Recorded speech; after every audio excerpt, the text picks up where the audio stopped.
Welcome to easy math. कैसे हो आप सब? सबके एग्जाम ओवर हो चुके हैं, सब फ्री माइंड है।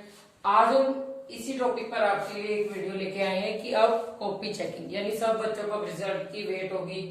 तो आज हम आपके लिए एक वीडियो लाए हैं। तो जल्दी से बिना टाइम वेस्ट करते हुए मैं स्टार्ट करती हूँ कि CBSE copy checking in boards कि बोर्ड में एग्जाम में मैथ्स का पेपर हो या किसी भी सब्जेक्ट का आपके आंसर शीट है वो कैसे चेक होंगी। ठीक है, तो उसके लिए इंपॉर्टेंट पॉइंट्स मैंने लिखे हैं, इनको मैं एक एक करके एक्सप्लेन कर रही हूँ, ध्यान से जरा देखिएगा। सीबीएसई में कॉपी चेकिंग होती है जब, तो एक टीचर को एक दिन में करने के लिए कम से कम 20 और ज्यादा से ज्यादा 45 तक इतनी कॉपीज इतने पेपर चेक करने होते हैं। सबका स्पीड पे डिपेंड करता है, कई टीचर फास्ट चेक करते हैं कॉपीज, कई थोड़ा स्लो करते हैं, अच्छे से ध्यान से पढ़ के करते हैं।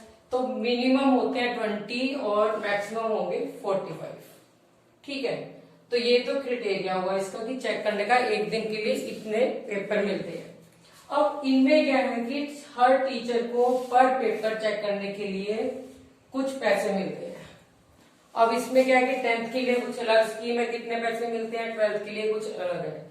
ये आप लोग गूगल से देखें या किसी से भी कमेंट बॉक्स में लिख के हमें बताइएगा कि एक पेपर को चेक करने के टीचर को कितने रुपए मिलते हैं। ठीक है, ये हमें कमेंट बॉक्स में लिख के जरूर बताइएगा। अगर नहीं होगा तो हम अपनी अगली वीडियो में आपको बताएंगे। ठीक है, उसके बाद कुछ स्लो करते हैं कुछ फास्ट करते हैं, लेकिन ना ही ज्यादा स्लो ना ही ज्यादा फास्ट, ऐसे नहीं कर सकते। तो टीचर कोई भी हो पेपर चेक करेंगे ना ज्यादा स्लो ना ज्यादा फास्ट। क्यों? अगर ज्यादा स्लो करता है टीचर कोई भी पेपर चेक तो वो ब्लैक लिस्ट में आ सकता है, मतलब उसके ऊपर कंप्लेंट हो सकती है। ज्यादा स्लो होगा या कोई ज्यादा फास्ट ऐसे ही देख के आंसर देख के चेक कर देते हैं तो उसकी भी कंप्लेंट हो सकती है रीचेकिंग के लिए, या उसको चेकिंग से निकाल भी सकते हैं। ठीक है, इसलिए ना कोई ज्यादा स्लो करेगा ना ज्यादा फास्ट करेगा, स्पीड ठीक रहती है पेपर चेक करने की, इजीली करते हैं। हर सेक्शन ध्यान से चेक होता है। अब है कि किस टाइप के टीचर, कौन से टीचर होते हैं जो एग्जाम में चेकिंग के लिए जाते हैं। पीजीटी टीचर होते हैं, एमएससी या एमफिल होंगे। 10th क्लास के लिए कम से कम 3 इयर्स का एक्सपीरियंस जिनको होगा उनको भी बुला लेते हैं, और 12th के लिए कम से कम 5 इयर्स का। ठीक है, तो पीजीटी टीचर जाते हैं, और कहीं क्या होता है अब तो प्राइवेट स्कूल के टीचर्स को भी बुला लेते हैं। वैसे पहले गवर्नमेंट स्कूल के टीचर्स ही जाते थे, लेकिन अब केवी प्राइवेट किसी भी स्कूल के टीचर्स की ड्यूटी लग जाती है पेपर चेकिंग में। ठीक है, उसके बाद आता है लीनियंसी। तो अब देखो लीनियंसी तो होगी ही पेपर में। वैसे ये बात टीचर के ऊपर डिपेंड होती है कि कौन टीचर किस तरह चेक कर रहा है। कहीं स्टिक चेकिंग भी करते हैं कुछ के भी, लेकिन अब की बार क्या है, फर्स्ट बैच है आफ्टर कोविड, क्योंकि उससे पहले क्या 2020 में एग्जाम हुए ही नहीं थे।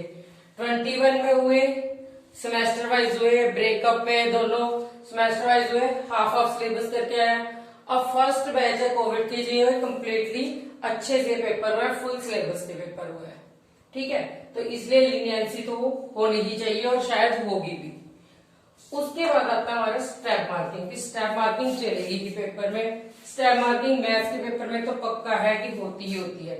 आपने फॉर्मूले अप्लाई किए हैं, अच्छे से ग्राफ बनाया या डायग्राम है, उसके हिसाब से जितने स्टेप आपके ठीक जाते रहते हैं उसके हिसाब से आपको मार्क्स मिलते जाते हैं। ठीक है, जैसे ज्योमेट्री का है या 4 मार्क्स का क्वेश्चन है, मान लो आपने उसमें फॉर्मूला अप्लाई किया और उसमें वैल्यूज डाल दी तो आपको फॉर्मूले से 1.5 मार्क्स जरूर मिलेगा। जितने स्टेप आपके ठीक जाते जाएंगे उतने ही आपको मार्क्स मिलते जाएंगे। ठीक है, जहां पे स्टेप आपका गलत हुआ उससे आगे कट। उसके बाद क्या, 10th में पास इजीली बच्चे हो जाते हैं, 12th में थोड़ा मुश्किल रहता है। 10th में क्या, थ्योरी और प्रैक्टिकल दोनों के मिला के मार्क्स लेने होते हैं। 10th में पास के लिए क्राइटेरिया कितना, 33%। ठीक है, तो इसमें क्या है, इंटरनल असेसमेंट स्कूल वाले देते हैं। इंटरनल असेसमेंट हर स्कूल अच्छा देता है कि ताकि बच्चों के मार्क्स अच्छे हैं। 20 मार्क्स स्कूल ने देने होते हैं तो उसमें बहुत अच्छे से दे देते हैं। इंटेलिजेंट बच्चों के सबके 20 ही लग जाते हैं। मिनिमम 17 या 16 इतने हर स्कूल लगा देता है। बाकी थ्योरी में लेने होते हैं। अब देखो 33 है, 100 में से 33, अगर 20 इधर लगे तो पीछे 80 में से कितने चाहिए हमें 13, तो इतने तो हर बच्चा ले ही लेता है। बिल्कुल ही किसी ने कुछ भी नहीं लिखा होगा, बिल्कुल ही खाली पेपर छोड़ा होगा, तब तो कुछ भी नहीं हो सकता।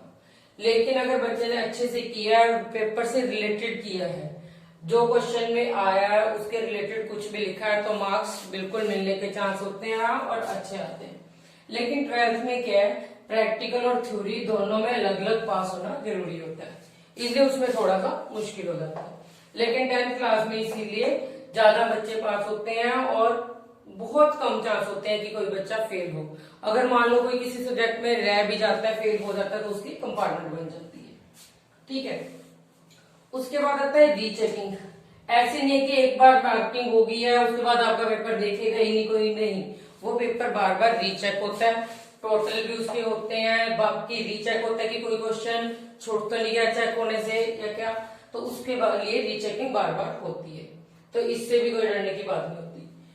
उसके बाद क्या है कि कई टीचर होते हैं बिल्कुल हाई प्रेशर में करते हैं, जो एग्जामिनर होता है पेपर चेक करता है हाई प्रेशर में, क्यों, उनके ऊपर भी एक डिपेंड होता है कि कहीं वो ब्लैक लिस्ट में ना आ जाए, यानी उनका कहीं कोई गलतियां ना रह जाए, क्योंकि उनके ऊपर भी चेकिंग होती है कि उन्होंने पेपर सही चेक किए हैं या नहीं किए, तो इस चीज का भी बहुत इफेक्ट पड़ता है।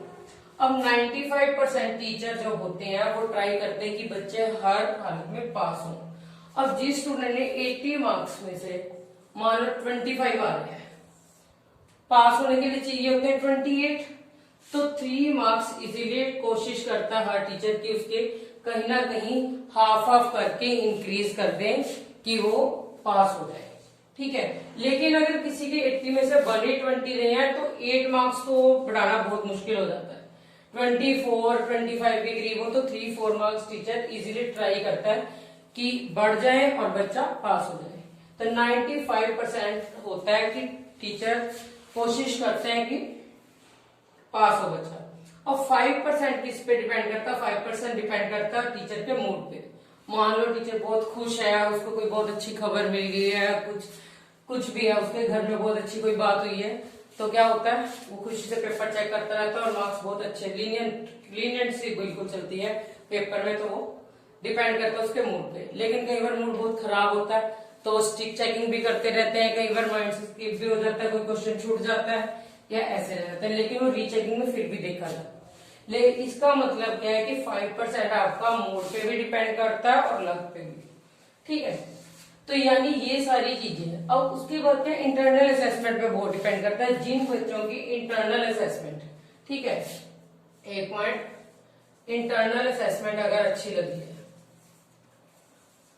इसका बहुत ध्यान रखना चाहिए बच्चों को कि टीचर इंटरनल असेसमेंट अच्छे से लगाए, क्लास में परफॉर्मेंस अच्छी हो, टीचर्स के साथ बिहेव अच्छा हो, तो उस पर डिपेंड होती है इंटरनल असेसमेंट सारी। अगर आपके इसके 20 में से 20 लगे हैं और वहां बच्चे 80 में से 60-70 मार्क्स लेते हैं तो बहुत अच्छी परसेंटेज चली जाती है। ठीक है, तो ये सारे रूल है या सीबीएसई में जो कॉपी चेकिंग के होते हैं, इसलिए कोई डरने वाली बात नहीं होती। मोस्टली बच्चे बहुत अच्छे मार्क्स स्कोर करते हैं, अच्छे से सारी चेकिंग होती है। All the best, stay tuned with us, thanks for watching.